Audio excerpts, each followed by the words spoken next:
Part 1. The Mad Woman on the Hill. Des Moines Valley, Iowa, October 1891. The autumn air carried the sharp bite of coming frost. But on this particular morning, the cold was the last thing on anyone's mind. Every soul within 3 miles of the Barani homestead had found a reason to be out on the road leaning against fence posts or standing in clusters at the edge of the small plot of land where something impossible was happening. A 63-year-old widow was trying to fly a boat. That was how Aldous Pemberton described it to his wife over breakfast, and the phrase had spread through the settlement like fire through dry grass. By mid-morning, nearly 40 people had gathered to watch their breath making small clouds in the chill air, their faces a mixture of amusement, concern, and that peculiar satisfaction that comes from witnessing someone else's spectacular failure. At the center of it all stood Ilka Barani. She was not a large woman, 5 feet and 4 inches of bone and sinew, wrapped in a faded work dress that had seen better decades. Her hair, more silver than the dark brown it had once been, was pulled back in a tight knot at the base of her skull. Her hands, though small, were mapped with calluses and scars that told stories in a language most of these Iowa farmers could not read. She was directing 2 hired men and a team of 4 mules. And above them all, suspended by a system of ropes and pulleys anchored to a massive cottonwood tree, hung the hull of a river barge, 25 feet long, 12 feet wide. A flat-bottomed grain hauler that had met its end on a rock somewhere up the Des Moines River, its belly torn open its useful days as a vessel finished. It hung there against the pale October sky like some great dark fish pulled from the water, dripping not water but shadow, its tarred planks gleaming dully in the morning light. Below it sat Ilka's cabin, a modest structure no more than 20 feet by 16 with a standard shingled roof that looked impossibly fragile beneath the looming mass of the barge. The ropes creaked. The mules strained. The barge descended inch by careful inch. "She has lost her mind," said Cormac Delaney, loud enough for everyone to hear. He was a broad-shouldered man of 55 with hands like oak burls and a reputation as the finest carpenter in the county. He had built half the structures in this settlement, and he watched the spectacle before him with the expression of a man witnessing a personal insult. That thing must weigh 3,000 pounds. She is going to crush her own house and kill herself in the process. Aldous Pemberton nodded slowly. He was the township clerk, a man of 60 whose opinions carried weight, not because of any particular wisdom, but because he controlled the paperwork that made land ownership official. His word could make life very easy or very difficult for any settler in the valley, and he wielded that power with the casual confidence of someone who had never been seriously challenged. "It is not just foolishness," he said, his voice carrying the tone of official pronouncement. "It is dangerous foolishness. Look at the angle of that hull. First strong wind that comes down this valley will catch that curve like a sail. It will lift the whole structure clean off its foundation. She will wake up one morning in the next county, if she wakes up at all." The crowd murmured agreement. There was comfort in consensus safety in the shared certainty that they understood the world, and this strange Hungarian widow did not. Harlan Osgood, who owned the general store and considered himself a practical man above all else, was making mental calculations. "The rope alone must have cost $4, he said to no one in particular. The lumber for whatever framework she is building another 6 or 7. The mules are rented another 2, and she paid cash money for that wreck of a barge. I heard it was $3, though. God knows why anyone would pay 3 cents for it. He shook his head. A fool and her money. But the fool in question paid them no attention. Ilka stood with her hands on her hips, watching the descent of the barge with an intensity that bordered on communion. Her lips moved occasionally, but not in English. Not in any language these farmers recognized. She was speaking to the barge, or perhaps to herself in the Hungarian of her childhood words, worn smooth by decades of use. When the hull was 10 feet above the roof, she raised her hand. The hired men pulled the brake ropes. The mules stopped. The barge hung there motionless, a dark crescent suspended in the morning light. She walked to the cabin, climbed the ladder she had positioned against the north wall, and stood on her own roof. From there, she could reach up and touch the bottom of the barge. She did so, running her palm along the tar-blackened planks, feeling for something only she could sense. Then she nodded, climbed back down, and signaled for the descent to continue. The barge settled onto a framework of heavy posts that Ilka had spent the past 2 weeks constructing. 10 posts of bur oak 5 on each long side of the cabin, anchored deep in the ground, and rising to a height of 12 inches above the peak of the existing roof. Heavy crossbeams connected the posts, creating a cradle that received the inverted hull with a solid thud that echoed across the small valley. The sound seemed to release something in the crowd. Nervous laughter broke out.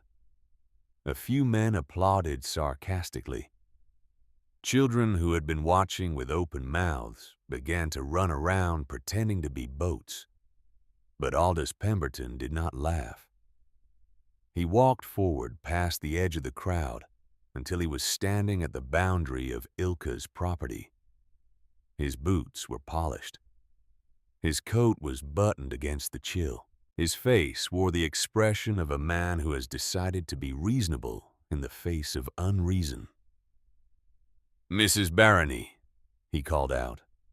Ilka was already back at work. She had a bucket of something black and viscous, and she was climbing a ladder propped against one of the support posts. She did not look at him. "Mrs. Barony, I am speaking to you as the township clerk. I have a responsibility to this community." Now she looked. Her eyes, deep brown and sharp as flint, found his face and held it. She said nothing. Aldous cleared his throat. "That structure you have built is a hazard. To yourself, to your family, and potentially to your neighbors. The wind will get under that curve and peel it off like a lid from a tin can. It will lift in the first gale. Someone could be killed." Ilka dipped a brush into the bucket and began applying the black substance to the joint where the support post met the crossbeam. Her movements were practiced economical, the motions of someone who had performed this exact task thousands of times before. "Hull is heavy," she said. Her accent was thick, the consonants hard, the vowels shaped by a language that had nothing in common with English. "Wind goes over, not under. This I know. You know." Aldous' voice rose slightly.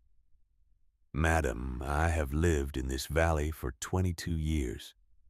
I have seen what the wind can do. I have seen it tear roofs off barns, knock down trees thicker than my body, drive snow through walls like they were made of paper. What could you possibly know about our wind?" Ilka continued painting. The black substance steamed slightly in the cool air. It smelled of pine and something deeper. something old. "I know boats," she said simply. "I know water. I know pressure." She did not say anything else. She did not defend herself, did not explain, did not argue.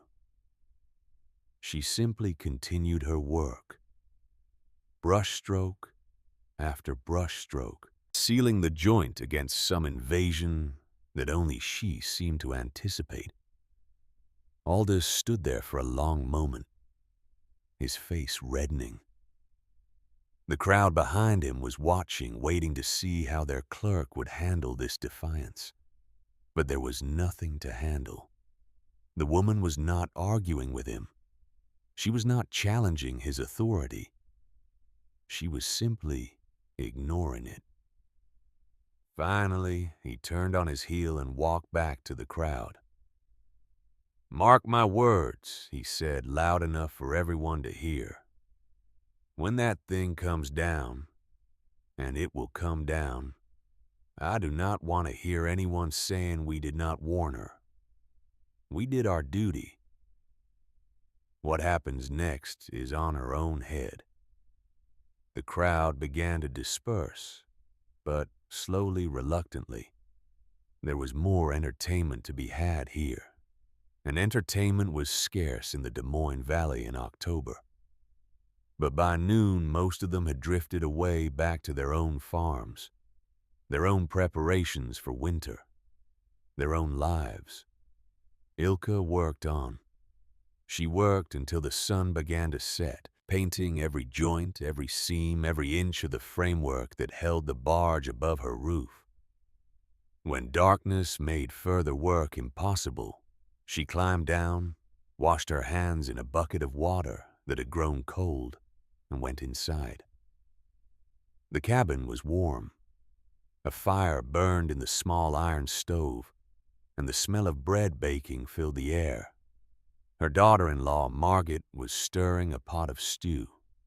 Two children sat at the wooden table, their faces illuminated by the glow of an oil lamp. Tamas, 8 years old, looked up when his grandmother entered. He had his father's eyes dark and serious, and his father's way of watching the world as if waiting for it to explain itself. "Grandmother," he said, "why do you put a boat on the roof?" Ilka sat down heavily in the chair by the stove. Her bones ached. Her hands were stiff with dried pitch. She was 63 years old, and she had spent the day doing work that would have exhausted a woman half her age. But she smiled. "Because boats know how to keep water out," she said. "And what keeps water out can keep cold out too." The boy frowned, processing this. "But there is no water on the roof." "No," Ilka agreed. "But there is sky. And sky is just another kind of river, Tamas. You will see." Rosie, 5 years old and bundled in so many layers she looked like a small woolen ball, did not look up from the piece of bread she was carefully pulling apart. She had not spoken much since the previous winter. The cough that had nearly killed her had left marks beyond the physical. She was afraid of the cold now, in a way that a child should never be afraid of anything. Ilka looked at her granddaughter and her smile faded. She remembered. The winter of 1890 had announced itself with a blizzard in late November.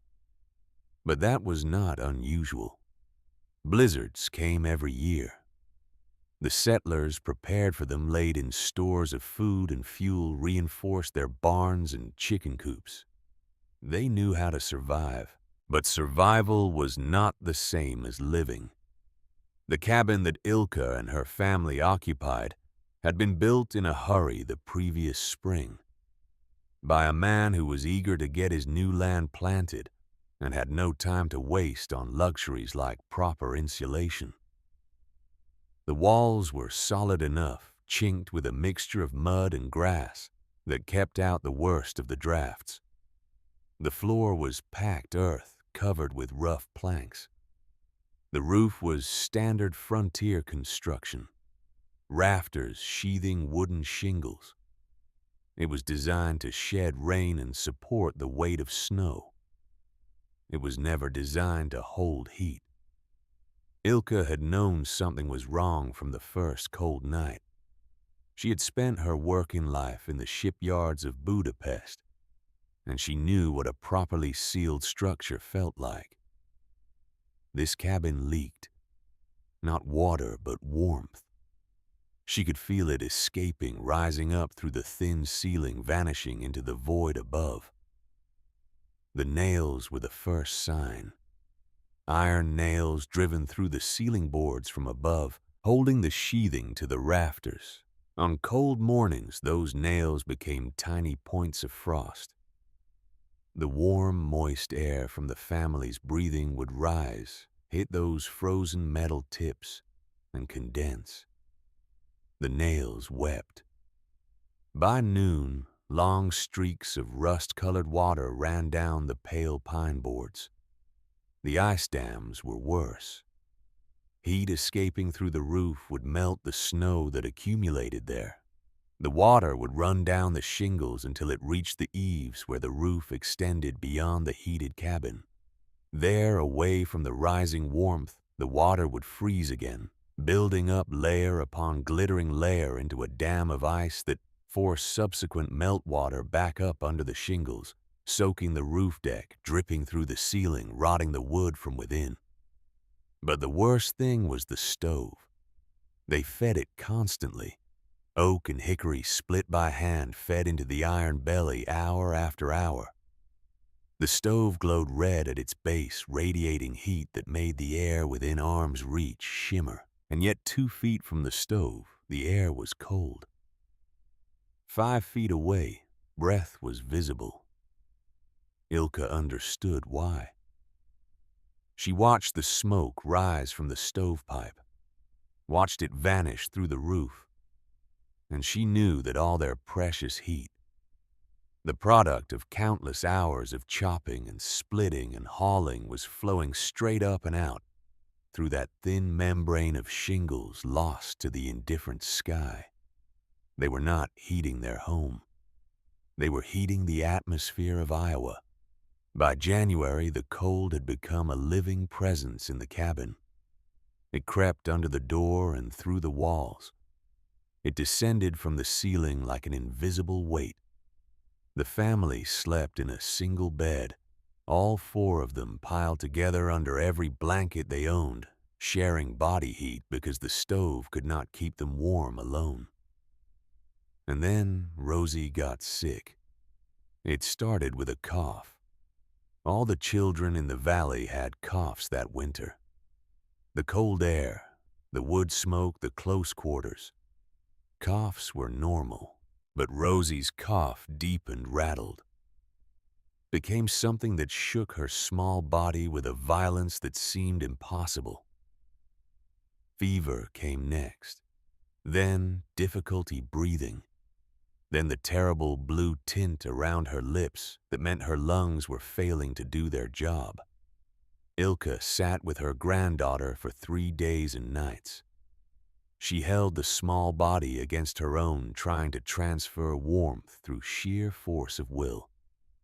She listened to the labored breathing and prayed in a language she had not used since her own mother's death, 30 years ago on the banks of the Danube. On the 3rd night, she looked up at the ceiling of the cabin. The nails were weeping. The boards were stained with rust and water damage. Frost had formed in the corners where the ceiling met the walls. And in that moment, with her dying granddaughter in her arms, Ilka understood. They were not living in a house. They were living in a sieve. The structure around them was designed to keep out rain and snow. It was not designed to keep in warmth. Every hour, every minute, heat was escaping through that ceiling, through that roof, pouring out into the frozen sky like water through a net. They were fighting the wrong battle. The settlers of the Des Moines Valley fought the cold with fuel. More wood, bigger fires, longer hours feeding the stove. They saw the winter as an enemy to be overwhelmed through sheer brute force. But Ilka came from a different world. She came from the shipyards where the enemy was water, and water could not be overwhelmed. Water was patient. Water was relentless. Water found every crack, every seam, every microscopic gap in your defenses. You could not outfight water. You could only outthink it. You could only build a hull so perfect, so seamless, so complete, that water had nowhere to go. And what worked for water, Ilka realized could work for cold. The problem was not the stove. The problem was not the wood. The problem was the roof. Rosie survived that night. She survived the next night and the next. By the end of January, the fever had broken. By February, she was breathing without that terrible rattle. By spring, she was walking again, though something in her eyes had changed. She was afraid now in a way that children should not be afraid. But Ilka was not afraid. Ilka was thinking. All through the spring of 1890. 1. While the valley burst into green and the farmers planted their crops, and the river rose with snowmelt, Ilka thought about heat. She thought about air. She thought about the physics of warmth in a way that no one in this settlement had ever thought before. She had no formal education. She had never read a book on thermodynamics, had never heard the word convection, did not know the mathematical formulas that describe the movement of heat through matter. But she did not need formulas. She had something better. She had 40 years of experience keeping the Danube out of boats. A boat, she knew, was a bubble of air surrounded by water. The water wanted in. That was its nature. Water was heavy and it pressed against every square inch of the hull. Patient and inevitable. A boat builder's job was to create a skin so perfect that the water had no way through. But it was not just about stopping the water from coming in. It was about understanding how the water moved, how pressure worked, how a properly designed hull could use the very force of the water against it to maintain its integrity. And now, Ilka realized she was facing the same problem in reverse. Her cabin was a bubble of warmth surrounded by cold. The cold wanted in. That was its nature. Cold air pressed against the walls, the floor, the roof, patient and inevitable. But more importantly, the warm air inside wanted out. Heat rose. That was its nature too.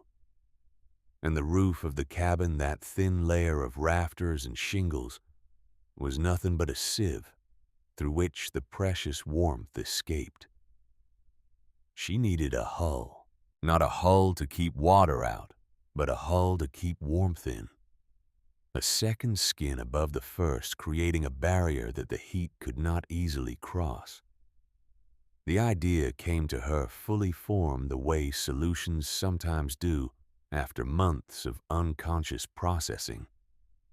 She was walking along the river in early September when she saw it the wrecked barge, beached on the mud, abandoned by its owners after striking a rock somewhere upstream. The hull was sound. The oak planks were thick and tight. The damage was to the bottom, a gaping hole that let the river in. But the rest of the structure, the curved sides, the sealed seams, the careful caulking that had once kept the cargo dry, all of that was intact. And the shape. The shape was perfect. A barge hull was curved, designed to shed water to let the pressure of the river roll off rather than accumulate. That same curve would shed snow. It would let the weight of winter slide off rather than build up. Ilka stood on the riverbank for a long time, looking at that wrecked barge, seeing not what it was, but what it could become. She bought it that afternoon for $3, everything she had saved from the sale of eggs and butter over the past 6 months. The shipping agent thought she was mad, but he was happy to take her money. Getting the barge to her property took 3 days and cost her another $2 in hired labor. The whole settlement watched as the mules dragged the massive hull across the fields, and the whispers began before the first day was over. Barony's folly, they called it. The Hungarian's madness, the widow's joke. Ilka heard the names and said nothing. She had work to do. The posts went in first. 10 of them baroque cut from the woods along the river. Each one sunk 3 feet into the ground and tamped solid with clay and gravel. They rose 12 inches above the peak of her existing roof, creating a framework that could support the weight of the barge. Then came the crossbeams, heavy timbers notched and pegged to the posts forming a cradle. The work was slow, physical, brutal. Ilka was 63 years old, and every day left her exhausted. Her muscles screaming, her joints swollen and stiff. Margaret helped when she could, but she was busy with the children and the endless work of maintaining the household. There was no one else. No one in the settlement would help with a project they considered dangerous lunacy. So Ilka worked alone day after day, measuring and cutting and fitting. Her hands, already scarred from decades of shipyard work, developed new calluses, new blisters, new wounds that she bandaged at night and ignored during the day. By early October, the framework was complete. By mid-October, the barge was in position, suspended above her roof like a dark promise. And now it was late October, and she was sealing the joints with the same pitch she had used on the boats of the Danube, and the whole settlement thought she was mad. But Ilka knew something they did not. She knew that the space between the barge hull and her existing roof, that 12-inch gap of empty air, was not empty at all. It was filled with the most powerful insulating material known to man. Stillness. Air itself was a poor conductor of heat. The molecules were too far apart to transfer energy efficiently. That was why a winter wind felt so cold, not because the air itself was a good conductor, but because moving air constantly replaced itself. Each new gust brought fresh cold molecules to steal warmth from any surface it touched. But trap the air, seal it in place so it cannot move, cannot circulate, cannot be replaced. And something remarkable happens. The still air becomes a buffer, a dead zone where heat cannot easily pass. The warmth leaving the inner roof would rise into that gap and stop, held in place by the outer hull, unable to escape, unable to be carried away by convection. It was the same principle that made a boat watertight, not just the planks, but the caulking between them. The pitch that sealed every seam, the absolute integrity of the barrier. Ilka was not building a roof. She was building a hull to face the sky. The pitch she used was her own recipe developed over 40 years of experimentation. Pine resin, linseed oil, a touch of charcoal for body and color. She boiled it in an iron pot over an open fire, stirring it with a wooden paddle, watching the consistency change from thin and watery to thick and ropey. She applied it hot, working it into every crack, every joint, every place where air might find a way through. The smell of it filled the valley, sharp and resinous. The smell of her old life, of the shipyards where she had spent her youth, of the man she had married and buried and never stopped loving. When she sealed the last joint 2 days after the barge had been set in place, she stood back and looked at her creation. From a distance, it looked absurd. A boat upside down on a roof, a child's drawing of impossible architecture. The tar-blackened hull gleamed in the autumn sunlight, curved and alien against the straight lines of the frontier cabin beneath it. But Ilka did not see absurdity. She saw a ship ready to sail a different ocean. She saw a hull designed to face a river that flowed not around it, but above it. She saw the solution to a problem that the settlers of the Des Moines Valley had been fighting for decades without ever understanding its true nature. She saw survival. Aldous Pemberton came back the next day, and the day after that. He stood at the edge of her property with his arms crossed, watching her apply the last coats of pitch, his face set in an expression of official disapproval. "Mrs. Barony," he said on the third day, "I have consulted with Cormac Delaney. He is the most experienced builder in this settlement. He has built barns that have stood for 20 years. He has built homes that have sheltered families through the worst winters this valley has seen. And he tells me that what you have done is dangerous and foolish." Ilka did not look up from her work. She was on her knees now, applying pitch to the bottom edge of the hull where it met the support posts. Her dress was stained black. Her hands were slick with resin. "Mr. Delaney builds walls," she said. "I build hulls. Different thing." "It is not a different thing," Aldous said, his voice rising. "A structure is a structure. Wood is wood. Wind is wind. You cannot simply decide that the rules do not apply to you because you are from somewhere else."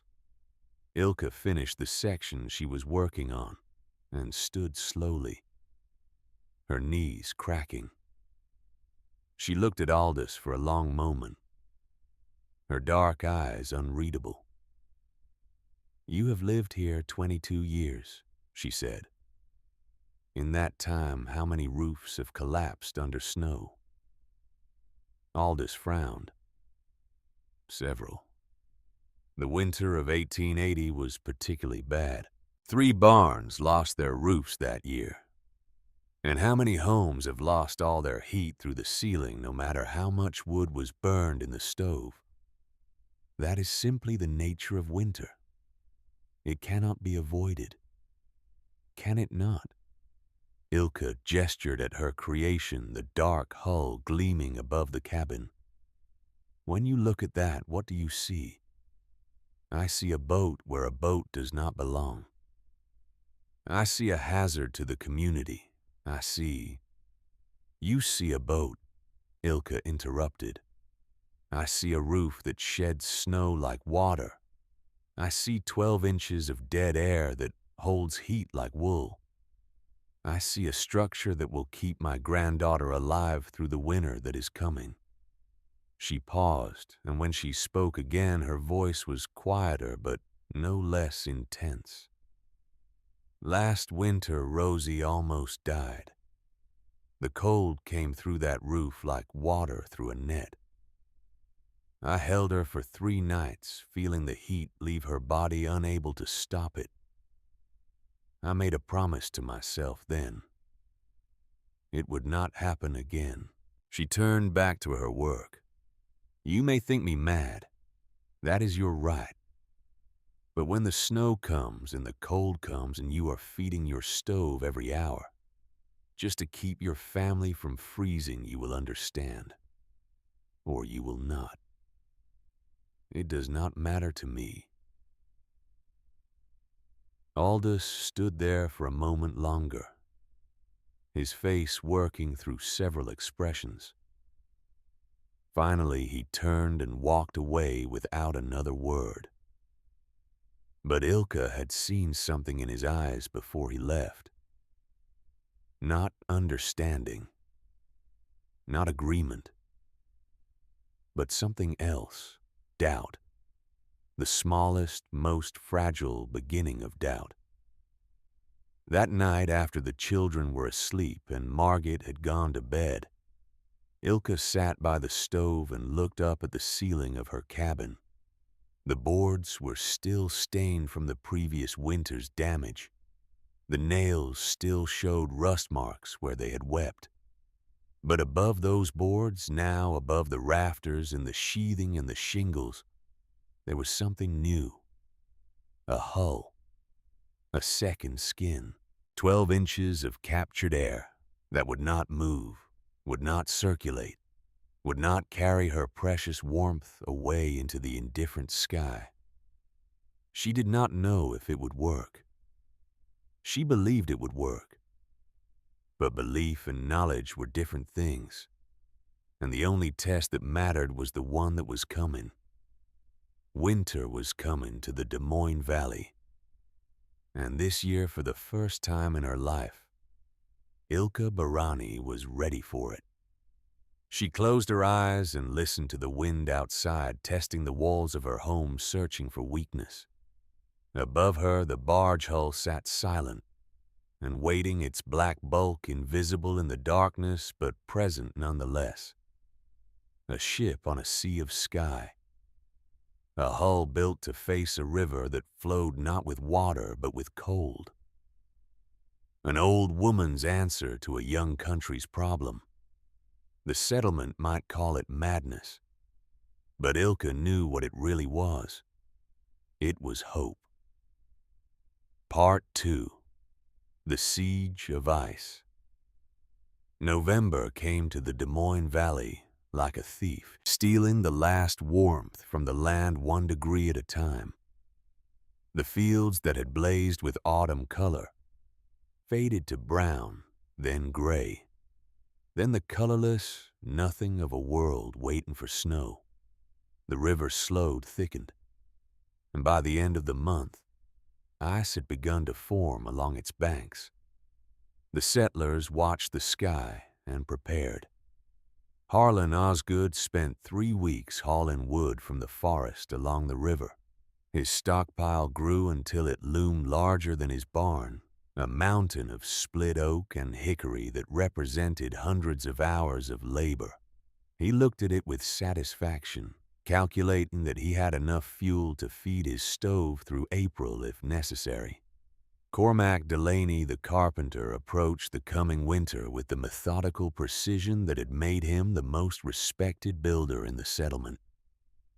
He inspected every joint of his cabin, every seam where log met log, every place where cold air might find entry. He mixed fresh chinking from mud and straw and grass, working it into every crack with the care of an artist applying paint to canvas. When he was finished, his walls were as tight as human hands could make them. But neither man looked up. Neither man thought about the roof. This was the fundamental flaw in frontier architecture, and it had been killing settlers for generations. They built thick walls to resist the horizontal assault of wind.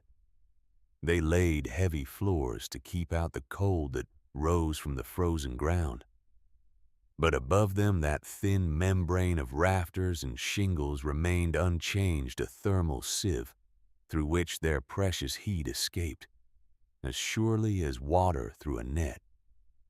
They fought the cold with fuel feeding their stoves day and night, burning through cords of wood that had taken months to cut and split and stack. They accepted this as the price of survival. They did not question it, because they had never known anything different. Ilka watched her neighbors prepare, and she said nothing. Her own preparations were complete. The barge hull sat above her cabin like a dark crown, its sealed surface impervious to the tentative snows of early November. The 12-inch gap between the hull and her original roof was now a captured pocket of still air, invisible but present, waiting to prove its worth. The first real test came in the second week of December. A cold front descended from Canada, driving temperatures down to 10 below zero for 3 consecutive nights. The settlement huddled in their homes, feeding their stoves, watching the frost form on the inside of their windows. Ilka watched too, but what she saw was different. In the cabins of her neighbors, the cycle of heat loss was already beginning. Warm air rose from the stoves collected against the ceiling and began its slow escape through the thin roof. The warmer the stove burned, the faster the heat escaped, creating a relentless loop that consumed wood at an alarming rate. But in Ilka's cabin, something remarkable was happening. The warm air rose as it always did, collecting against the ceiling boards. But there, instead of continuing its journey through the roof and into the sky, it stopped. The shingles above were cold, yes, but they were no longer the final barrier. Above them sat 12 inches of motionless air, and above that the thick oak planks of the barge hull. The heat that left the ceiling warmed the air in the gap, but that air had nowhere to go. It could not circulate, could not be replaced by fresh cold air, could not carry its stolen warmth away. It simply sat there, growing warmer, becoming a buffer zone between the heated cabin and the frozen sky. The difference was subtle at first. Ilka noticed that she was feeding the stove less frequently. Where before she had added wood every hour, now she was adding it every 2 hours, sometimes every 3. The cabin maintained a steady warmth that felt different from the scorching near the stove and freezing everywhere else that she remembered from the previous winter. Margit noticed it too. "The stove is not working as hard," she said one evening, her voice carrying the particular tone of someone who has observed something they do not quite believe. Ilka nodded but did not explain. Not yet. The explanation would come when the real cold arrived. And the real cold was coming. The old-timers in the settlement could feel it in their bones, that deep ache that came before the worst weather. They watched the sky read the clouds, noted the behavior of animals. Something was building in the north, they said. Something bad. They were right. On January the 15th, 1892, a weather system stalled over the Des Moines Valley. It had been building for days, gathering moisture from the Great Lakes, pulling cold air down from the Arctic, combining into something that the settlers had never seen before. It was not snow that fell from the sky that morning. It was rain. But this was not the rain of spring or summer, not the gentle showers that coaxed crops from the soil. This was something else entirely. Supercooled rain hovering at the edge of freezing as it fell, transforming into ice the instant it touched any surface. By noon, the world had become glass. The trees along the river were the first to show the transformation. Every branch, every twig, every needle of the evergreens became encased in a clear, glittering shell. The weight was immense. By mid-afternoon, the sound of breaking began, cracks and snaps, and great groaning crashes as limbs as thick as a man's arm surrendered to the burden and fell. The fence posts disappeared under glistening shrouds. The roads became impassable, slick as oiled metal. Farmers struggled to reach their barns, slipping and falling, crawling on hands and knees across surfaces that offered no purchase. And still, the rain fell. The roofs of the settlement began to accumulate ice in layers. Each hour added another fraction of an inch. another few pounds per square foot. The shallow pitch of the standard frontier roof designed to shed snow was helpless against this different enemy. Snow could slide, ice could not. It clung to the shingles with a grip that grew stronger by the hour. By the second day, the groaning began. Harlan Osgood heard it first, a low, creaking sound that seemed to come from everywhere at once. He looked up at his ceiling and saw nothing wrong, but the sound continued growing louder, more insistent. The weight of the ice on his roof was pressing down on rafters that had never been designed to bear such a load. By the third day, the collapses began. Cormac Delaney's woodshed went first. The irony was not lost on anyone. The finest carpenter in the settlement, the man who had declared Ilka's barge hull to be dangerous foolishness, watched helplessly as his own handiwork surrendered to the ice. The roof buckled inward with a splintering crash, sending frozen debris across his yard and burying 3 cords of carefully stacked firewood under a mountain of shattered timber. Cormac stood in the freezing rain ice forming on his hat and shoulders and stared at the ruin. His face showed nothing but his hands trembled at his sides. By the 4th day, the settlement was under siege. The rain continued hour after hour, coating everything in thickening layers of crystal. Movement became nearly impossible. Animals huddled in whatever shelter they could find, their coats glazed with ice. The birds had vanished entirely, fled south, or dead in their nests. Inside the cabins, the cold was worse than anyone could remember.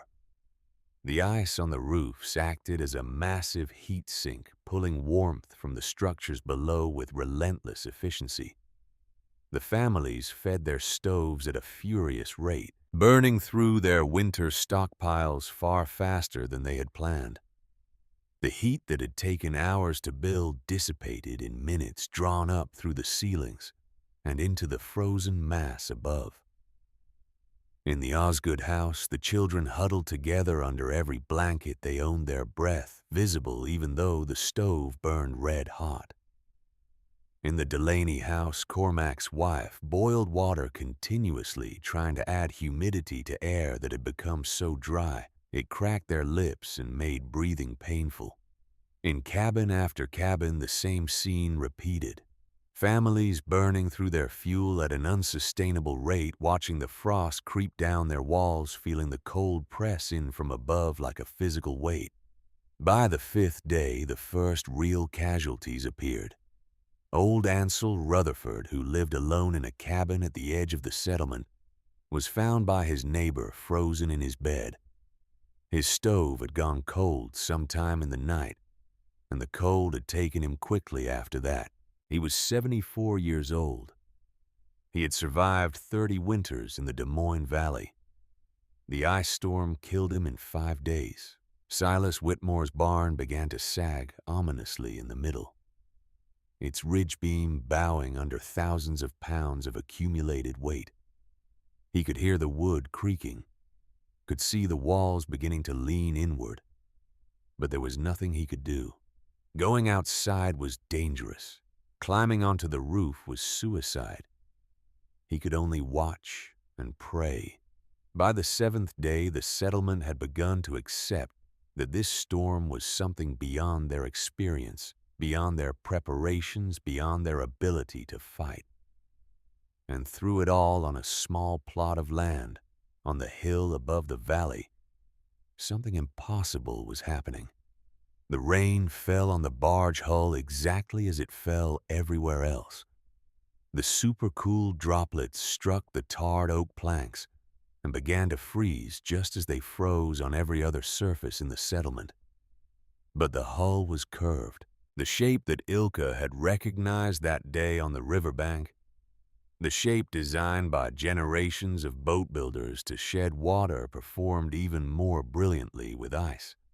As soon as a thin layer formed on the curved surface, Its own weight worked against it. The ice could not grip the smooth, pitched arc of the hull. It slid slowly at first, then faster, sheeting off in great curved sections that shattered when they hit the ground. The sound was distinctive, not the soft patter of rain on shingles, not the heavy thud of snow accumulating. Instead, a series of crystalline crashes like glass breaking as the hull shed its frozen burden again and again. From a distance, the sight was almost supernatural. Every other roof in the valley was disappearing under a growing mass of ice, white and glittering and deadly. But the barge hull remained dark, its black tarred surface stark against the pale landscape, almost entirely bare. The ice fell from it like water from a duck's back. Inside the cabin, life continued in a way that seemed impossible, given what was happening outside. Ilka sat by the stove mending a tear in Tamas's coat. The fire burned at a steady, moderate rate, consuming perhaps half the wood that the neighbors were burning. The air was warm, not the scorching close and freezing far warmth of a cabin fighting a losing battle, but an even comfortable warmth that filled every corner of the small space. There were no rust-colored tears on the ceiling. The nails that had wept so terribly the previous winter remained dry. The frost that had crept down the walls of the other cabins stopped at the window frames of this one, unable to penetrate further. Margit worked at the table, kneading bread dough with her usual efficiency. The dough was soft and pliable, responding to her hands with the elasticity that good bread required. In the other cabins, the cold made bread-making nearly impossible. The dough grew stiff, refused to rise, produced loaves that were dense and hard. But here, the kitchen was warm enough for yeast to work its ancient magic. Tamas and Rosie sat on the floor near the stove building a castle from wooden blocks that their father had carved for them before his death. Their laughter filled the cabin, the ordinary sound of children at play made extraordinary by the circumstances. Rosie, who had nearly died in this same cabin a year ago, whose lungs had rattled with fluid as the cold pressed in from above, was playing in her stocking feet on the bare floor. Her cheeks were pink, her eyes bright, her breathing easy and clear. Ilka watched her granddaughter and felt something loosen in her chest. The knot of fear that had lived there since that terrible winter. The constant vigilance against the cold that had nearly taken this child began to unwind. The barge hull was working. She had believed it would work. She had understood the physics even without the formal vocabulary to describe them. But belief and proof were different things. And the proof was here in this warm cabin, in her granddaughter's laughter and the bread rising on the table. On the 8th day, the wind joined the assault. It came from the northwest, howling down the valley with a fury that rattled windows and drove the freezing rain nearly horizontal. The ice that had been accumulating on roofs was now being supplemented by ice that formed on walls on the windward side of every structure, adding weight in places that had never been designed to bear it. 3 more outbuildings collapsed that day. A chicken coop, a storage shed, a small barn that had stood for 15 years. The sound of destruction punctuated the howl of the wind, each crash a reminder that the structures of the settlement were losing their battle against the sky. In the Pemberton house, Aldous sat at his desk trying to work on the paperwork that was always accumulating, the documents of land ownership and tax assessment that justified his position in the community. But concentration was impossible. The wind found every crack in his walls, every gap that Cormac's careful construction had left every place where human craft fell short of perfection. Drafts moved through the house like living things carrying cold from one room to another, defeating the best efforts of the stove. His wife Harriet had taken to wearing her coat indoors. His children sat at the table wrapped in blankets doing their lessons by lamplight, while the windows rattled and the walls groaned. Aldous thought about the barge hull. He had not been back to the Barani property since that day in October, when Ilka had dismissed his warnings. He had not needed to. He had been certain that the storm would prove him right, that the wind would peel that ridiculous boat off the roof and send it tumbling across the valley. But reports were reaching him. Farmers who had ventured out, those brave or foolish enough to risk the ice-covered roads, were coming back with strange stories. The Hungarian woman's cabin was not just surviving, it was thriving. They said the barge hull was bare, while every other roof in the valley sagged under ice. They said smoke rose from the chimney in thin, steady streams, not the belching clouds that indicated a stove fighting a losing battle. They said they had seen the children playing outside briefly in the shelter, under the hull's overhang, while everywhere else the world was frozen solid. Aldous did not believe these reports. He could not believe them. If they were true, it meant that everything he thought he knew about building, about winter, about the fundamental nature of structures and shelter, was wrong. It meant that the Hungarian widow with her absurd boat had understood something that he, with his 22 years of experience in this valley, had missed entirely. On the 9th day, Aldous' barn began to lean. He heard the sound first, a crack like a rifle shot that echoed through the house and brought him to his feet.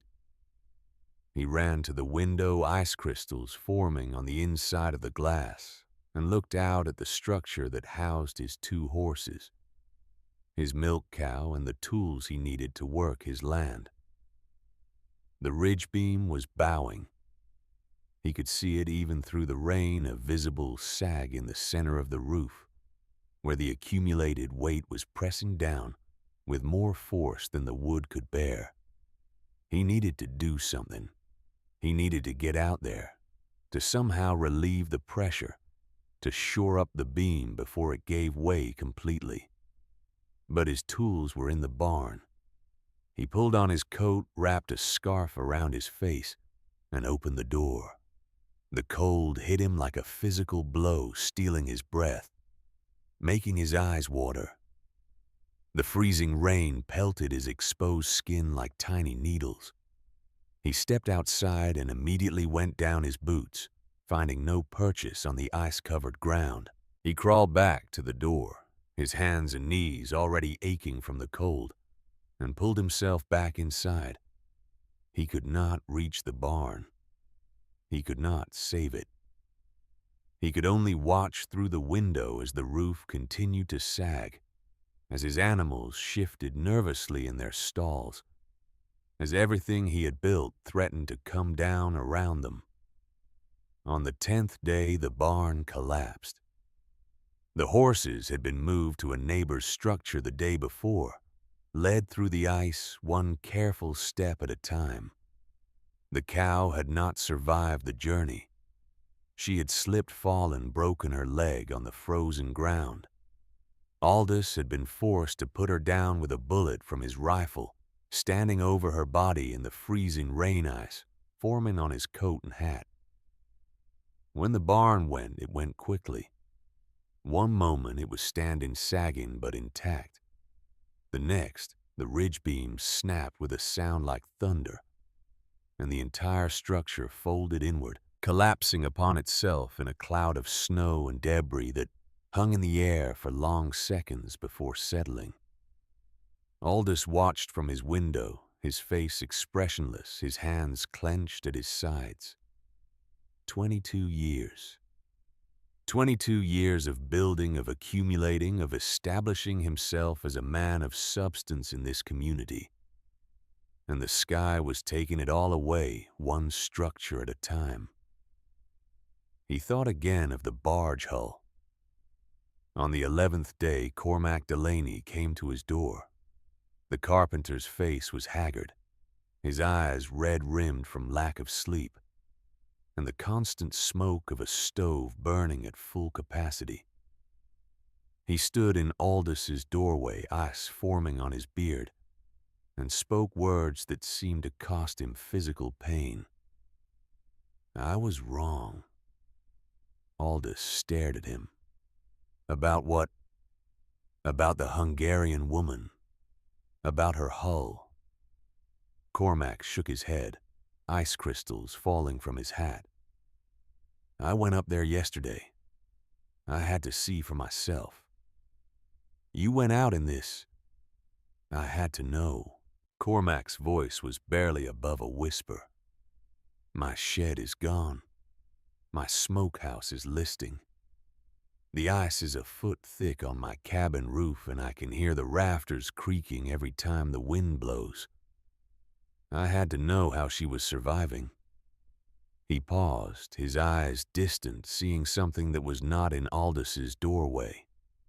"The hull is almost bare. The ice slides off like it was greased. And underneath, in the space between the hull and her roof, there is no ice at all. No snow. No water damage. Nothing." Aldous felt something cold settle in his stomach that had nothing to do with the weather outside. "That is not possible," he said. "The physics do not work that way. I am telling you what I saw." Cormac met his eyes. "I stood under that hull in the gap between it and the cabin wall. The wind stopped. The rain stopped. It was like stepping into a different world. The air was still, dry, almost warm." "You are exaggerating."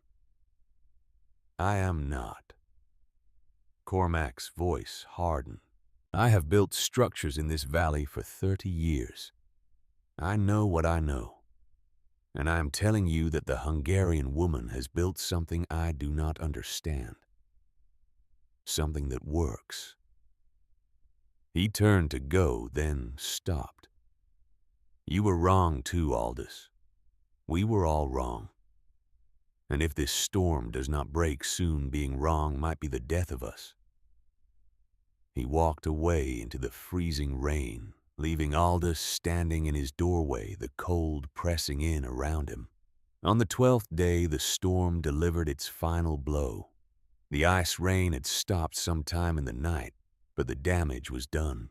Every surface in the valley lay buried under inches of clear, dense ice. The trees that remained standing were crystal sculptures, beautiful and deadly. The roads were impassable. The fields were glass. And the roofs were failing. In the early afternoon, Aldous was sitting at his desk staring at paperwork. He could not concentrate on when he heard the sound. A crack, sharp and sudden like a pistol shot. He looked up. A line had appeared in the plaster of his ceiling, running from one corner to the other, splitting his vision of the room in two. For a moment, he simply stared at it, unable to process what he was seeing. Then understanding came, and with it, terror. His roof was giving way. He stood so quickly that his chair fell backward with a crash. He could hear it now, the groaning of wood under impossible strain, the creaking of nails being pulled from their holes. The entire structure of his roof fighting a battle it was about to lose. He had minutes, maybe less. His wife and children were in the kitchen. He ran to them, his voice breaking as he shouted orders. "Get out! Get out now. The roof is coming down." They fled into the cold, sliding on the ice, falling and rising and running again. Behind them, the sounds of destruction grew louder, a symphony of cracking and groaning and splintering that seemed to go on forever. The roof did not collapse entirely. The ridge beam held, barely propped up by walls that were never designed to bear such lateral stress. But the damage was catastrophic. Great sections of shingle and sheathing had broken loose, allowing the accumulated ice to fall into the attic space. Water was already beginning to seep through the ceiling boards, the ice melting in the relative warmth of the interior. His home was not destroyed, but it was no longer habitable. Without immediate repairs, without tools and lumber and labor that he had no way to access, his family would freeze before morning. Aldous stood in the frozen waste of his yard, his wife and children huddled behind him, and felt the foundations of his world crumbling. He needed help. He needed tools. He needed shelter for his family. And there was only one place in the entire valley where those things could be found. He looked up the hill toward the small cabin with its impossible crown of dark hull, and he felt something break inside him that had nothing to do with the cold. The walk to the Bahraini homestead took almost an hour. Aldous fell 7 times on the ice-covered ground. His hands were bleeding by the time he reached the edge of her property. His coat was soaked with freezing rain that had worked its way through every seam. His feet had gone numb inside his boots. But as he approached the cabin, as he came within sight of that ridiculous barge hull, he began to notice something that stopped him in his tracks. The ground around the cabin was different. Everywhere else in the valley, the ice lay in a continuous sheet, smooth and unbroken. But here, the ground was covered in fragments. Pieces of ice, some as large as dinner plates, littered the yard in a crystalline debris field.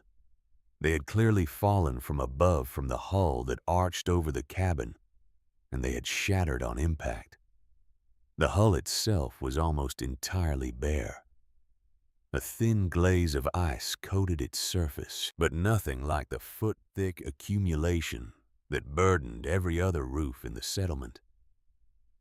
As Aldous watched, a section of that thin glaze lost its grip on the curved surface and slid away, falling to join the debris below. He walked closer, his boots crunching on the broken ice. The cabin's original roof, sheltered beneath the hull, was completely clear. No ice, no snow, no water damage. The shingles looked exactly as they had in October, weathered but intact. And then he reached the overhang. The barge hull extended beyond the walls of the cabin by about 2 feet on all sides, creating a sheltered space between its edge and the cabin's exterior. Aldous stepped into this space to approach the door, and the world changed. The wind stopped. It did not diminish or decrease. It simply ceased to exist. One moment, the freezing gale was driving ice crystals into his face. The next, there was stillness, complete and profound, as if he had stepped inside an invisible room. The rain stopped too. Above him, the underside of the barge hull blocked the falling ice, catching it on its outer surface and directing it away. Beneath that dark canopy, the air was dry, and it was warmer. Not warm like the interior of a heated cabin, but warmer than the frozen hell he had been walking through. The air beneath the hull had been protected from the wind, from the rain, from the relentless assault of the storm. It had found a kind of equilibrium, a zone of relative calm in the midst of chaos. Aldous stood there for perhaps 30 seconds, though it felt longer. He was aware of his own breathing, of the steam rising from his wet clothes, of the sensation slowly returning to his frozen fingers. He looked up at the underside of the hull. It was bone dry. No ice, no frost, no condensation. The dark wood planks, sealed with their coating of pitch, were as clean and dry as they had been on the day Ilka had applied that final coat. He looked at the cabin's eaves, tucked safely beneath the hull's protection. They were clean, too. No icicles, no ice dams, no frozen waterfalls of accumulated melt. The eaves looked exactly as they had in autumn, undamaged and dry. He thought about his own home, about the foot-thick ice that had pressed down on his roof until the structure failed. He thought about Cormac's shed and Harlan's barn and all the other buildings in the valley that were even now groaning under their impossible burdens. And he thought about everything he had said to this woman, everything he had believed about her project, everything he had been so certain about. He had been wrong.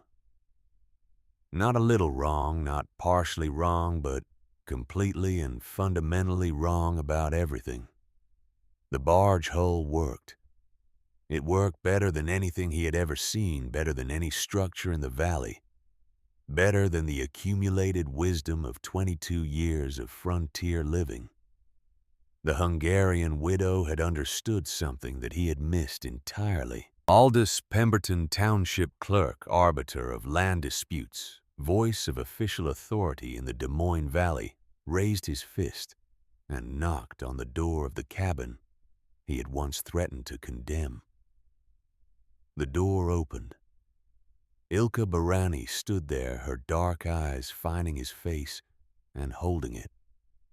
She was wearing a simple dress, not the heavy layers that everyone else in the settlement had been forced to adopt. Her hands were bare, not wrapped in the mittens that were mandatory equipment for anyone venturing outdoors. Behind her, the cabin glowed with warmth. A fire burned in the stove, modest but sufficient. A lamp cast yellow light across a table where 2 children sat playing with wooden blocks. The smell of baking bread drifted through the open door. Aldous opened his mouth to speak, but his voice would not come. The words he needed to say were stuck somewhere between his brain and his tongue, blocked by a lifetime of certainty that had just been shattered. My roof, he finally managed. The beam. I need to borrow a jack. And timbers. Ilka looked at him for a long moment, her expression unreadable.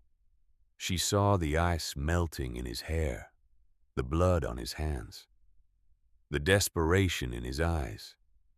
She saw the man who had stood at the edge of her property and declared her work dangerous foolishness. She saw the township clerk who had threatened to force her to tear down the only thing that could save her family. She saw a man who had been wrong and who knew it, and who had nowhere else to turn. She stepped aside and gestured for him to enter. "Come in," she said. "Warm yourself first. Then we will get the tools." Aldous stepped across the threshold, and the warmth enveloped him like an embrace. He stood just inside the door, dripping ice water onto the floor, shaking with cold, and something that might have been shock. The children looked up at him curiously. The younger one, the girl, studied his face with an intensity that seemed far beyond her years. Margaret appeared from the kitchen area, her expression cautious but not hostile. "I will make tea," she said, and turned to the stove. Ilka closed the door behind him. Shutting out the storm, and the silence that followed was profound. For the first time in 12 days, Aldous could not hear the wind, could not hear the rain, could not hear the groaning of stressed wood or the crash of failing structures. He could only hear the crackle of the fire, the quiet clatter of wooden blocks, the whisper of water beginning to heat for tea. He sank into a chair by the stove and he did not speak, and Ilka did not ask him to. She simply let him sit, let the warmth seep into his frozen bones, let the reality of what he was experiencing settle into his understanding. After a long time, he looked up at the ceiling. The boards were clean and dry. The nails were not weeping. The frost that had crept down the walls of his own home was nowhere to be seen here. "How?" he asked, his voice barely above a whisper. Ilka sat down across from him. "You build walls," she said. "Thick walls, strong walls to fight the cold. This is good. This is necessary. But you forget what is above." She pointed upward toward the ceiling, toward the barge hull that sat above it. "The heat goes up, always up. And through that thin roof it goes away, gone. You burn wood all day, all night, and the heat goes up and away and you are always cold." She leaned forward, her eyes intense. "I do not fight the cold. I keep the heat. Different thing." Aldous nodded slowly, not fully understanding, but beginning to see the outline of what she meant. "The hull," he said. "The space between the hull and the roof." "Air," Ilka said. "Still air. Trapped air. Air that cannot move, cannot carry heat away, cannot bring cold in. A wall of nothing that stops everything." She smiled, and for the first time Aldous saw not a mad foreigner, but a craftsman, an expert, someone who understood something so deeply that explaining it to others was almost impossible. "I build boats," she said. "Boats keep water out. This is not so different. Only instead of water, I keep cold out. Instead of river below, I face sky above." She stood and walked to the small workshop area at the back of the cabin. "Come, let us get the tools you need. Your roof will not repair itself." Aldous rose to follow her, his legs unsteady, his mind still reeling. He paused at the doorway and turned back. "Mrs. Barony," he said. She looked at him. "I am sorry." Ilka held his gaze for a long moment. Then she nodded once and turned away. "Save your roof," she said. "Then we can talk about being sorry."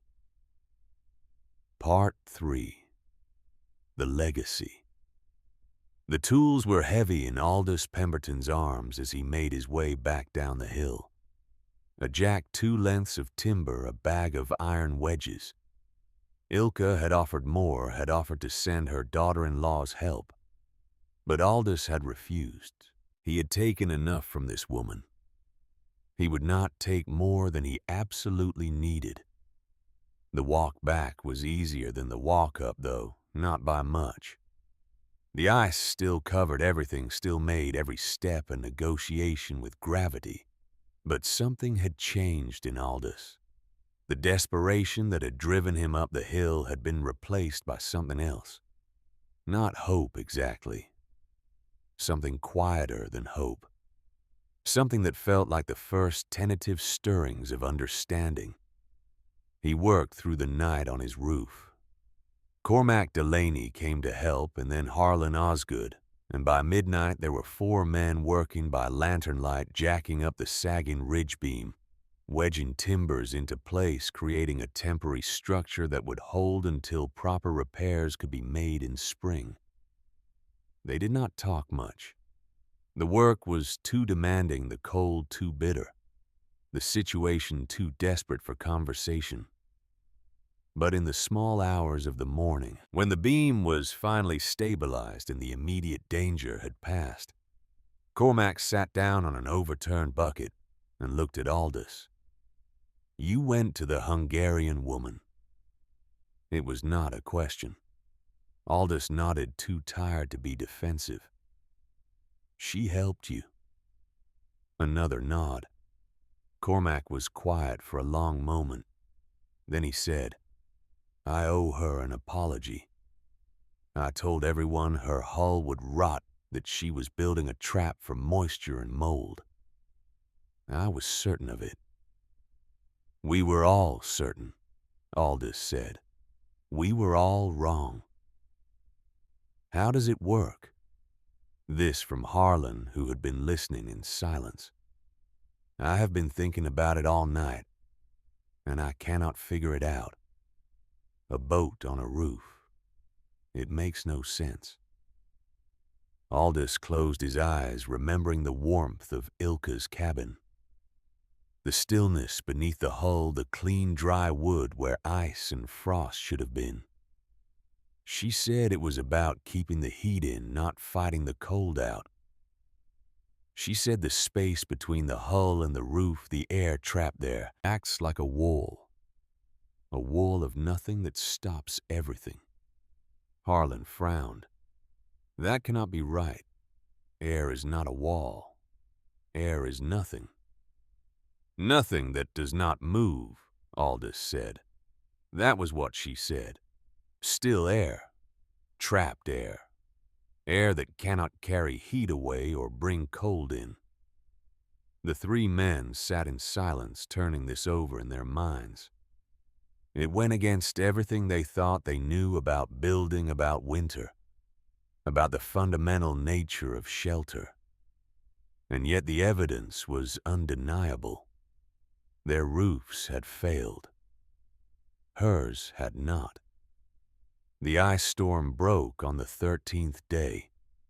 The clouds that had squatted over the valley for nearly 2 weeks finally exhausted themselves and drifted east, leaving behind a sky so blue it hurt to look at.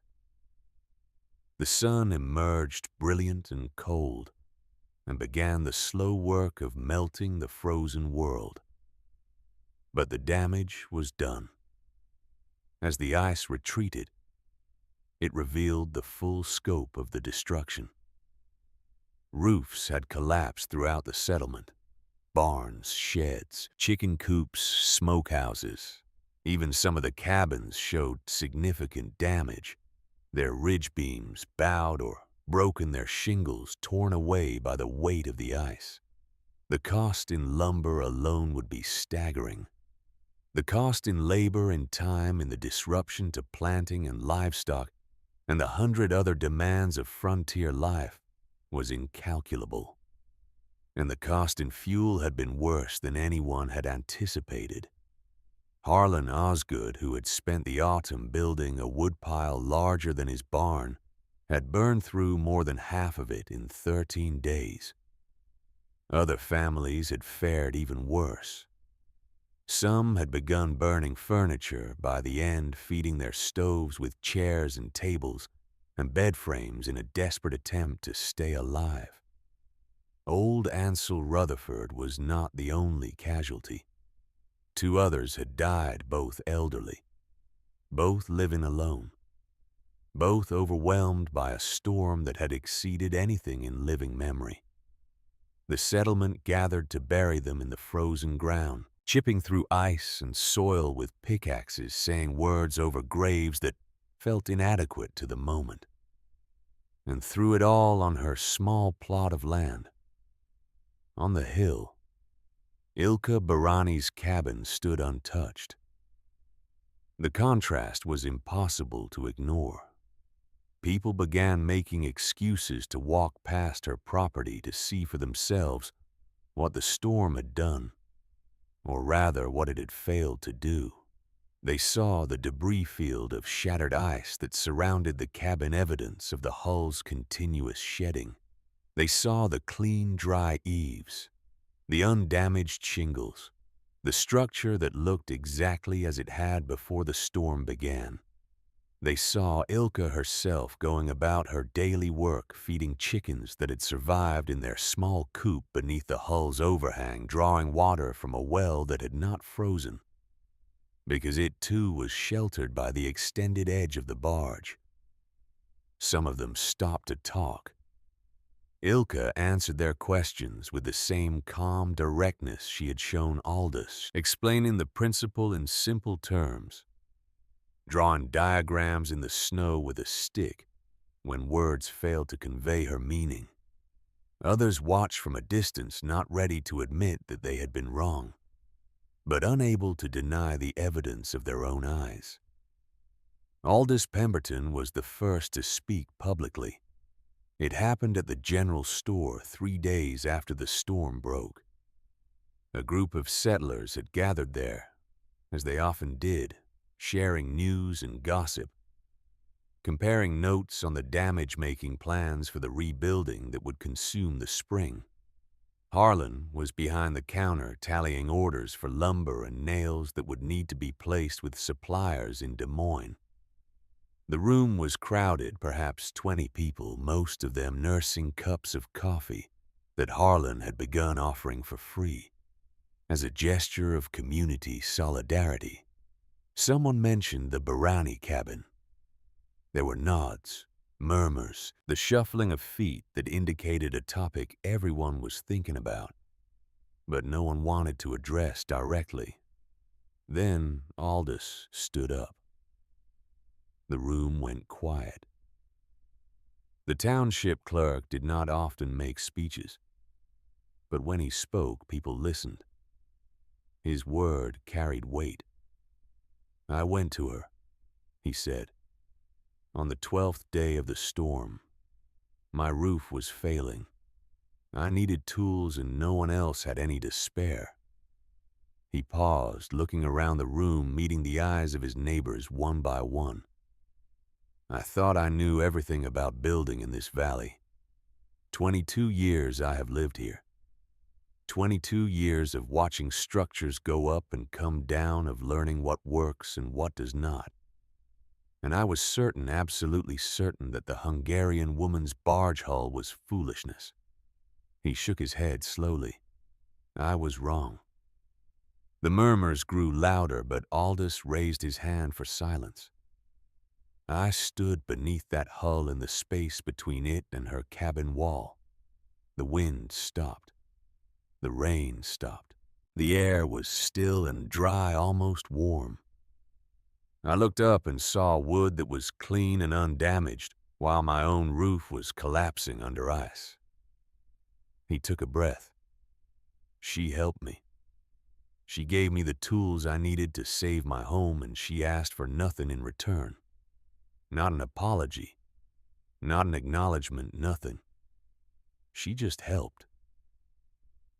He sat down heavily, as if the speech had cost him something.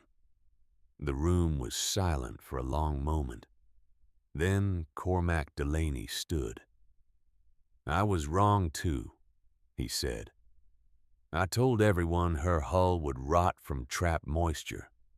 I was certain of it, as certain as I have ever been about anything in my craft." He paused. "I went to her property yesterday. I looked at the underside of that hull. It is as dry as the day she sealed it. Drier than the inside of my own cabin." He looked at Aldous, then at the rest of the room. "I do not understand how it works. I do not understand the principle. But I know what I saw. That structure survived a storm that destroyed half the buildings in this valley. That is not luck. That is knowledge.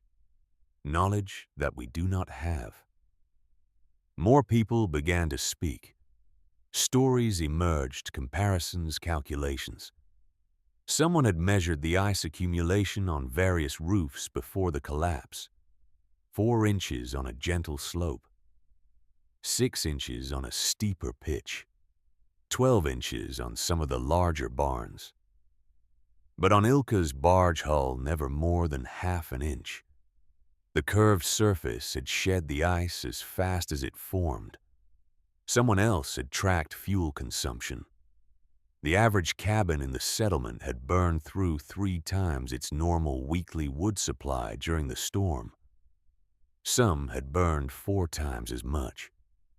Ilka's cabin, by the testimony of her daughter-in-law, had burned less than normal.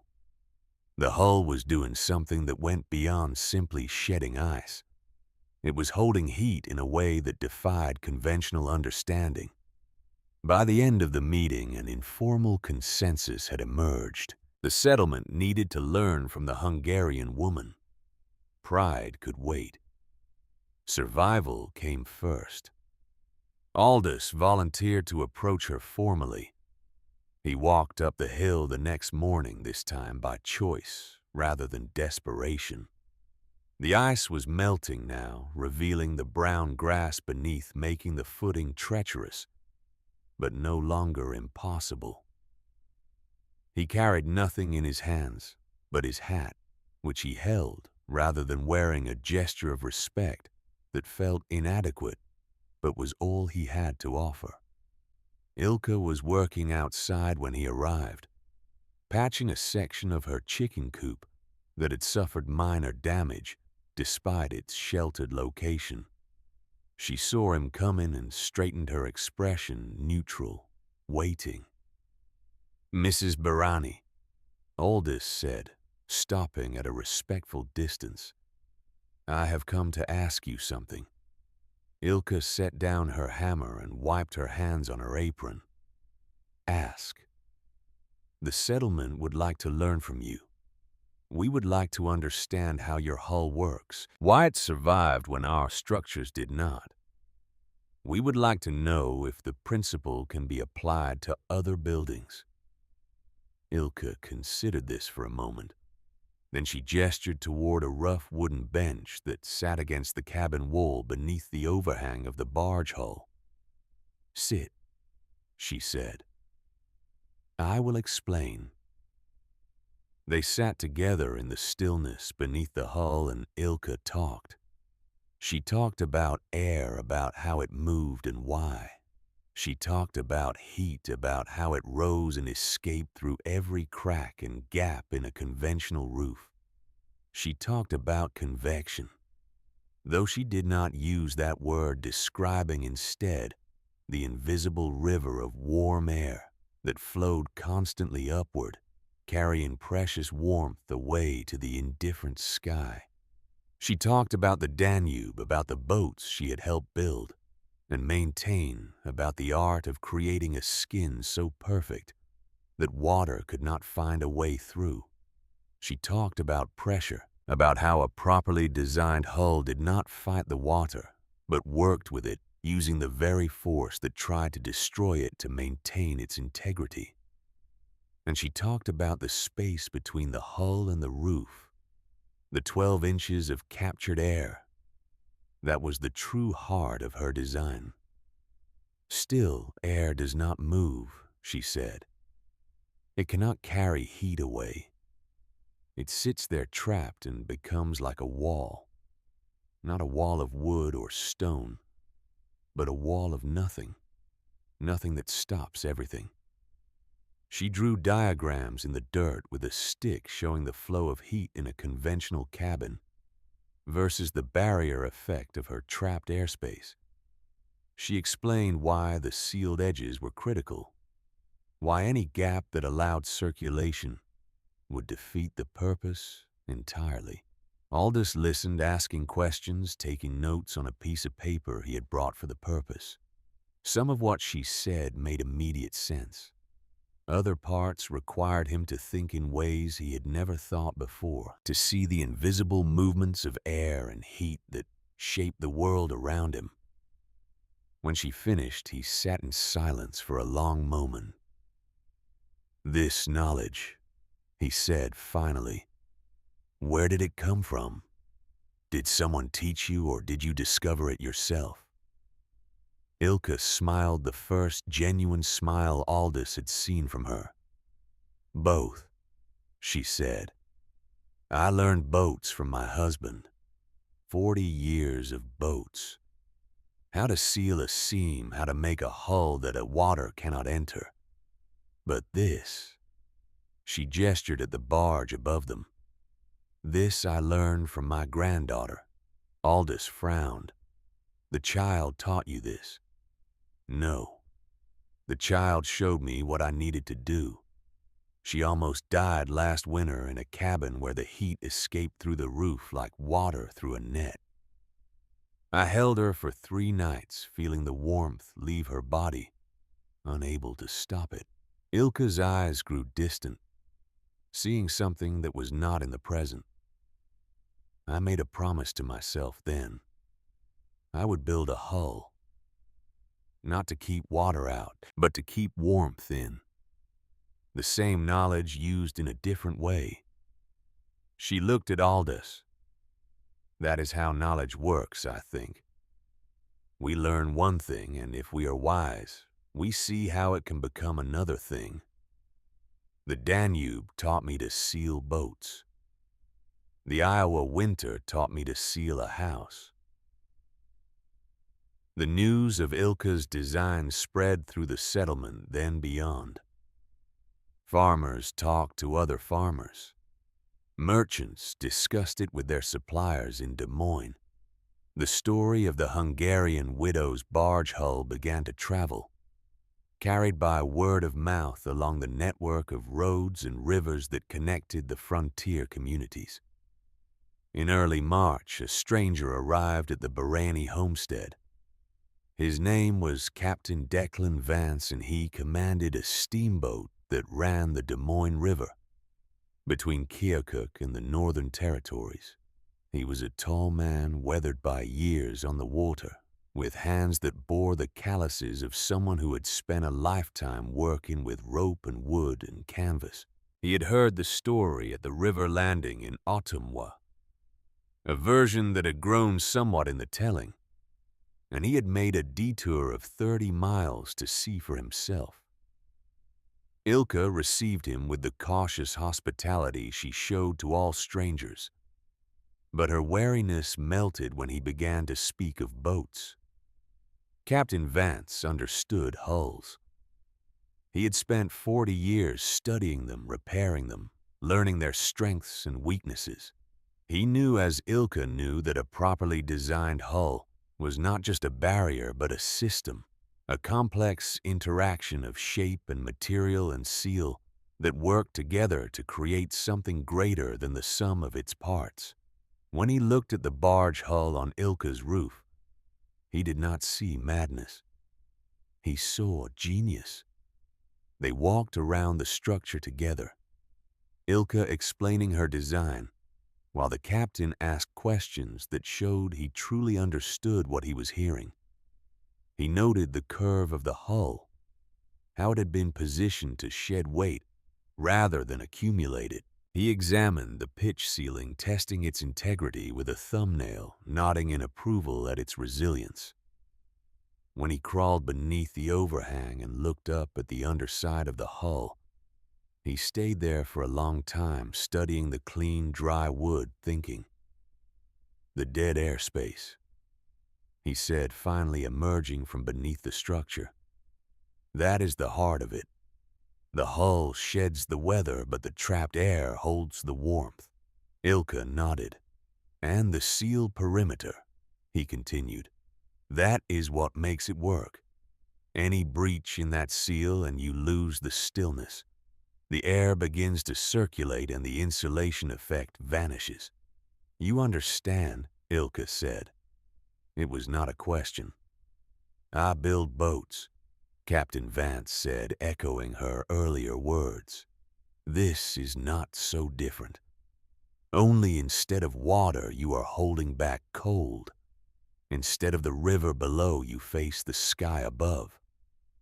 He took out a leather-bound notebook and a pencil. May I? He asked. Ilka hesitated for only a moment, then nodded.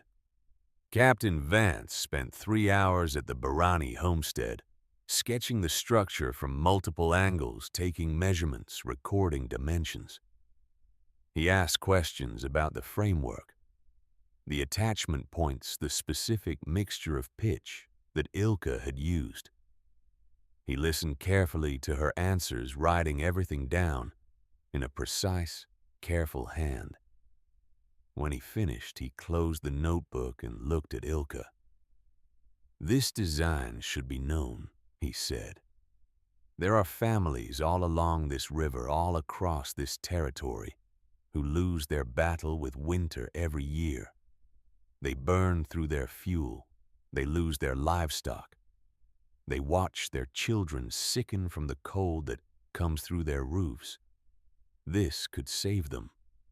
Ilka looked at the ground, uncomfortable with the praise. "I just built what I knew," she said.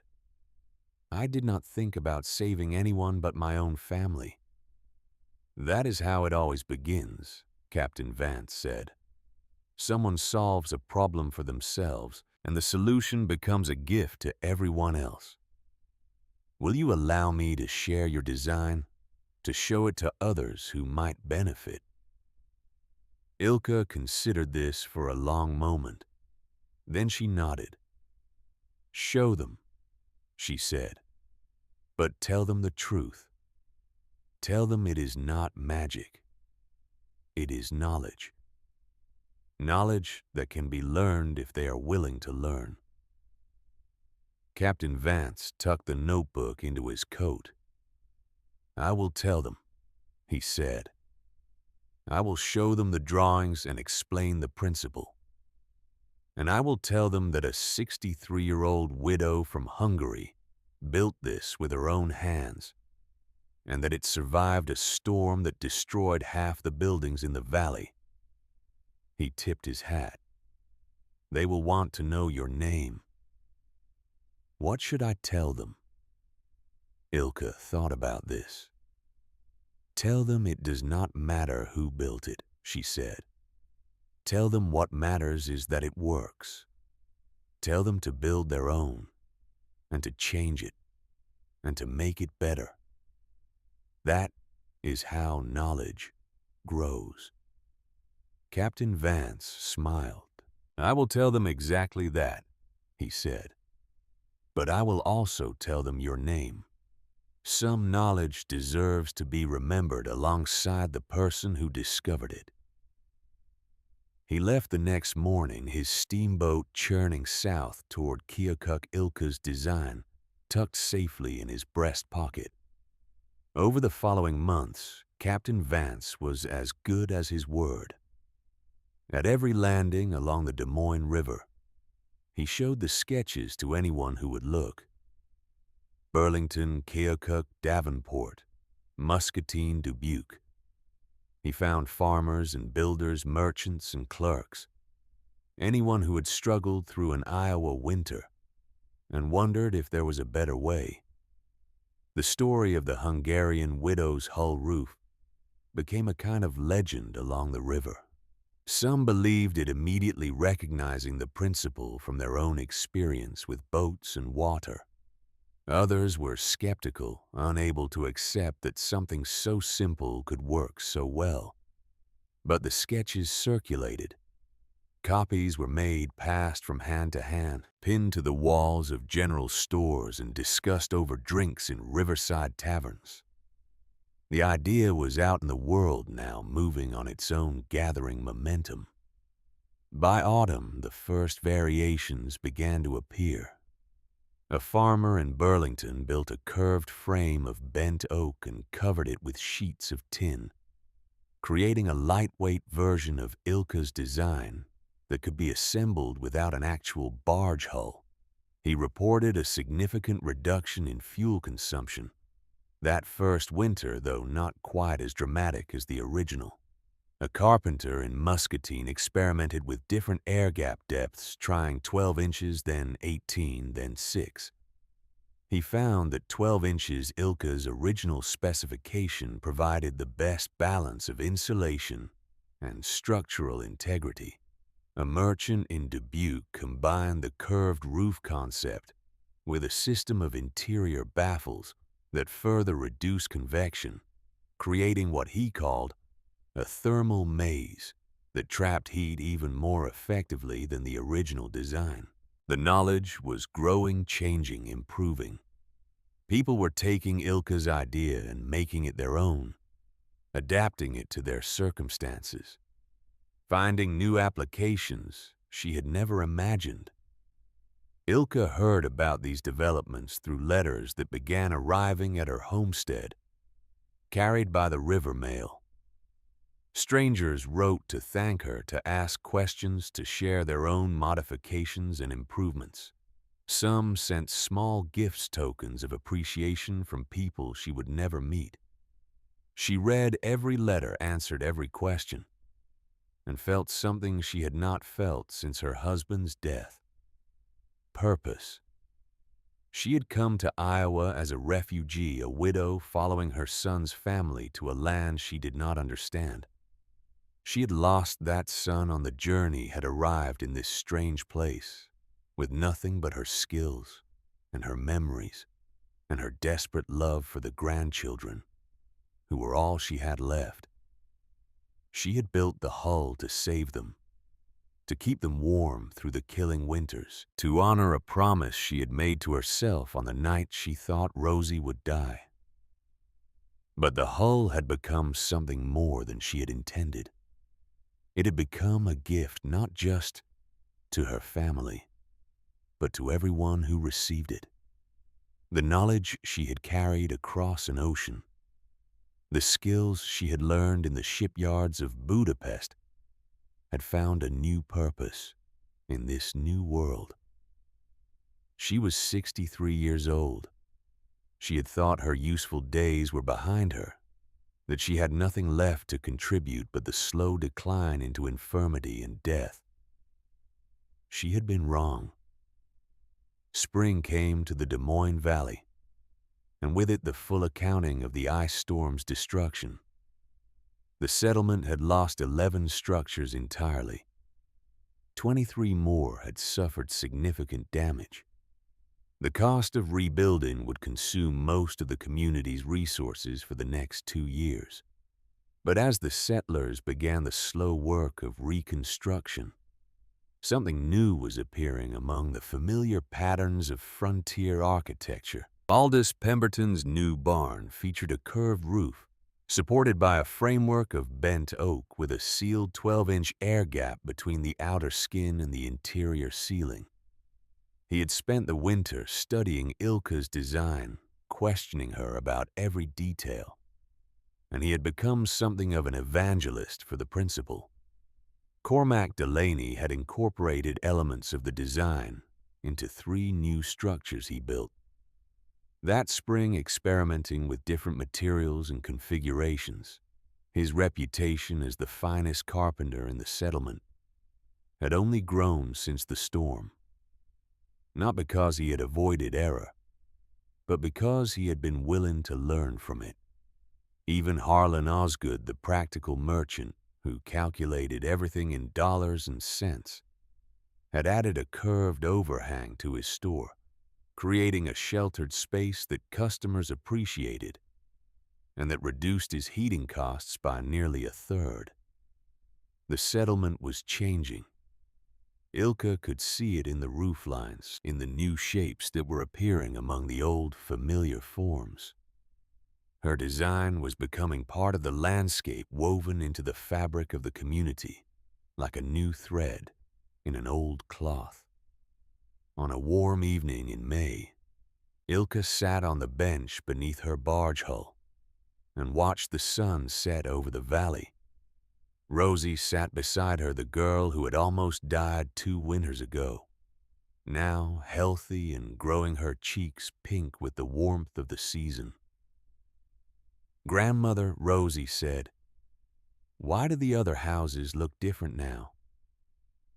Ilka looked at her granddaughter, at the serious eyes that saw everything and understood more than a 6-year-old should. "Because people learned something new," she said. "They saw that there was a better way, and they decided to try it." Did they learn it from you, from me, and from each other?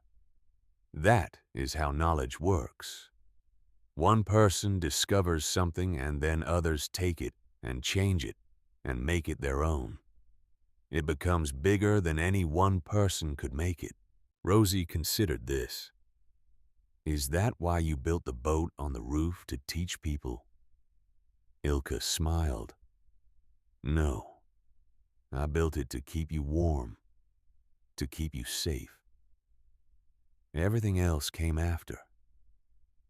Rosie leaned against her grandmother's side, warm and alive, and breathing easily in the gentle evening air.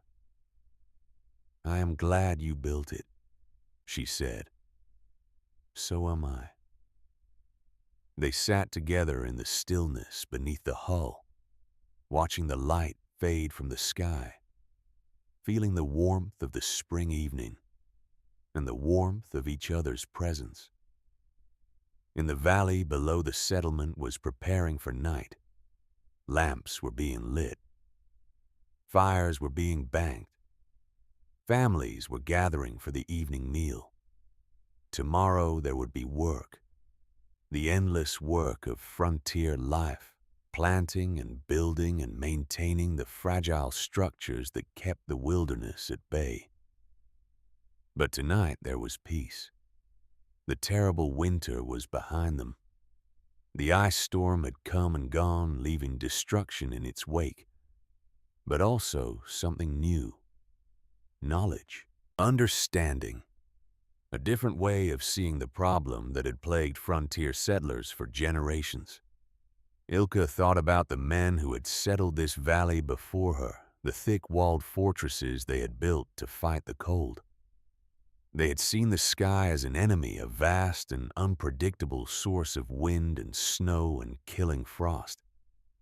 They had built heavy and low, hunkering down to resist the assault. They had fought the cold with brute force, piling on more wood, burning bigger fires, building thicker walls. They had never thought to ask if there was another way. But Ilka came from a different world. She came from the shipyards, where the enemy was not above, but below.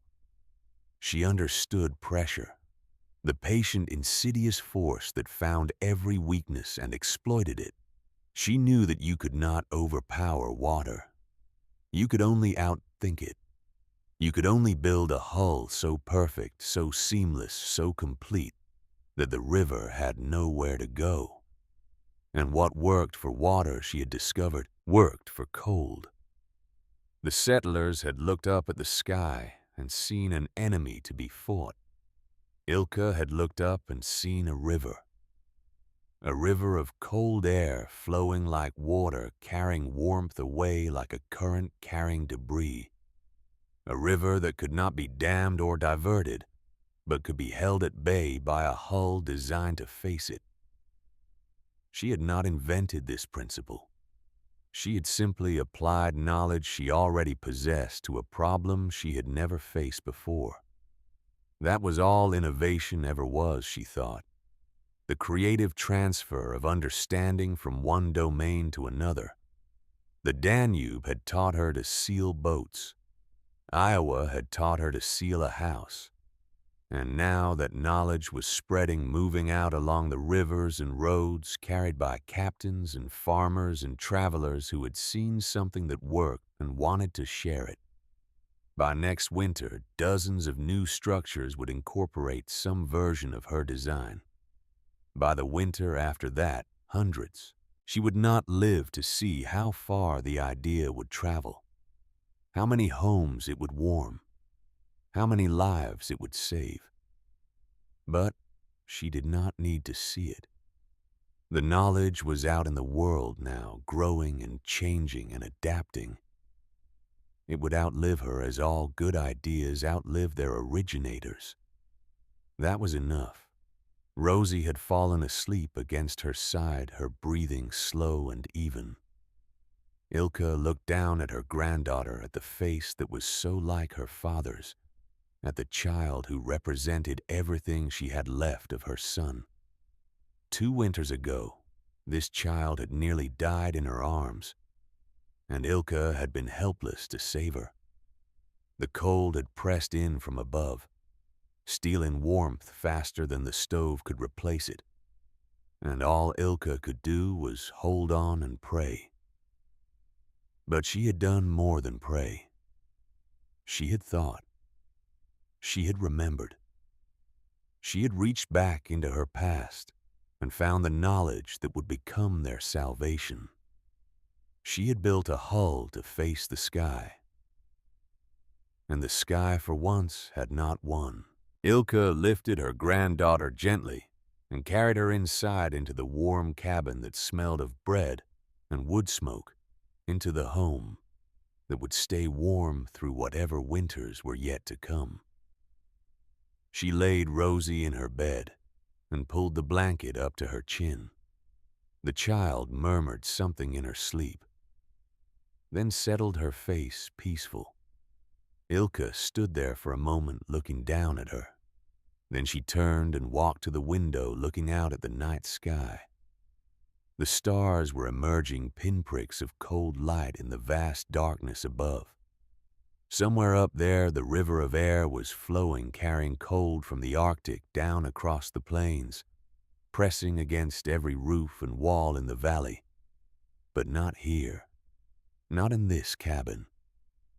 Here, the hull held back the sky, and the still air trapped beneath it maintained its silent vigil. Here, warmth survived. Ilka thought of her husband dead these 20 years, his hands that had taught her hands his knowledge that had become her knowledge.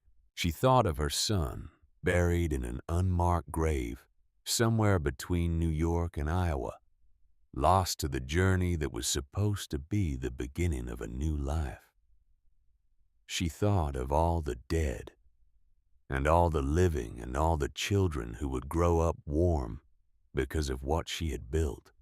A hull built to face water, she said softly to the stars, already knows the sky. It was not a prayer. It was a statement of fact, a truth that had been proven through trial and ice and the terrible crucible of that 12-day storm. The settlers of the Des Moines Valley had fought the cold with fire and muscle and stubborn endurance. They had built fortresses and burned forests, and still every winter they had been cold. But Ilka Barani, widow grandmother caulker of boats, had found a different way. She had not fought the cold. She had simply refused to let the warmth escape. It was such a simple idea once you understood it, so obvious in hindsight that it seemed impossible no one had thought of it before. But that was how knowledge worked. Someone had to see it first. Someone had to make the connection that no one else had made. Someone had to build the first hull. Ilka turned from the window and went to the stove. She added 2 small pieces of wood, enough to keep the fire burning through the night. In other cabins, families were feeding their stoves 4 times as much, fighting the endless battle against the cold that leaked through their roofs. But not here. Here the hull held. Here the warmth remained. Here an old woman had proven that knowledge was the greatest insulation of all. She sat down in her chair by the stove and closed her eyes. Tomorrow there would be work. Always work, the endless demands of keeping a family alive on the frontier. But tonight there was rest. Tonight there was peace. And above her, silent and patient and immovable, the dark hull kept its vigil against the sky, ready to face whatever storms the future might bring.